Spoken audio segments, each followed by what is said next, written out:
សម្ដេចថាបតីក៏សរសើរស្មារតីចូលរួមយ៉ាងផុសផុលក្នុងក្បួនព្យុហយាត្រាដែលដើម្បីសន្តិភាពជាទីទឹកចិត្តធំធេងសម្រាប់រាជរដ្ឋាភិបាលសម្ដេចថាបតីហ៊ុនម៉ាណែតសូមក៏សរសើរចំពោះស្មារតីចូលរួមយ៉ាងផុសផុលក្នុងព្រឹត្តិការណ៍ព្យុហយាត្រាដែលដើម្បីសន្តិភាព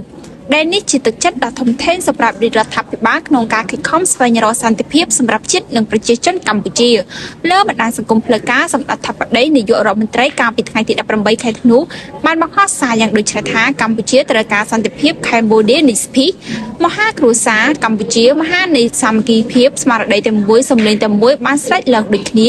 គឺកម្ពុជាត្រូវការសន្តិភាពសូមផ្ញើជូនពិភពលោកពីបេះដូងដ៏បរិសុទ្ធនិងចេតនាដ៏ស្មោះស្ម័គ្របំផុតបើតាមបណ្ដាញសង្គមសម្ដេចថាបតីមហាកម្លាំងសាមគ្គីនៃប្រជាជាតិខ្មែរមកពីគ្រប់មជ្ឈដ្ឋានគ្រប់និន្នាការនយោបាយនិងសាសនាបានមកជួបជុំគ្នាក្រុមស្មារតីខ្មែរតែមួយដើម្បីធ្វើព្យុហយាត្រាដើរដើម្បីសន្តិភាព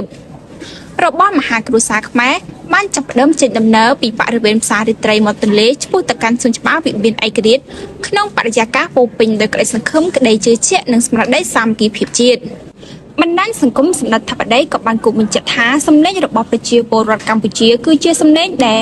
មានតម្លៃលើសន្តិភាពនិងប្រាថ្នាការរួបរวដោយសន្តិភាពសហវិជ្ជមានជាមួយនឹងគ្រប់ប្រជាជាតិទាំងអស់តាមរយៈការផ្ញើសារសន្តិភាពចេញពីបេះដូងប្រជាពលរដ្ឋខ្មែរទៅកាន់សង្គមជាតិនិងសហគមន៍អន្តរជាតិថាកំពុងមិនចង់ឃើញការបំផ្លិចបំផ្លាញមាននិសកម្ម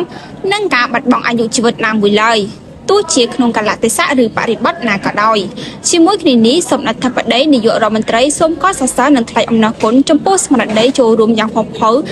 ដែលនេះជាទឹកចិត្តដ៏ធំធេងសម្រាប់រាជរដ្ឋាភិបាលក្នុងការខិតខំស្វែងរកសន្តិភាពសម្រាប់ជាតិនិងប្រជាជនកម្ពុជាសូមអរគុណដល់សហភាពសហព័ន្ធយុវជនកម្ពុជាដែលបានចូលរួមរៀបចំកម្មវិធីដ៏មានសារៈសំខាន់នេះដើម្បីផ្ដល់ឱកាសឲ្យមហាគ្រួសារខ្មែរចូលរួមនិងសម្ដែងមតិក្នុងការចង់បានសន្តិភាព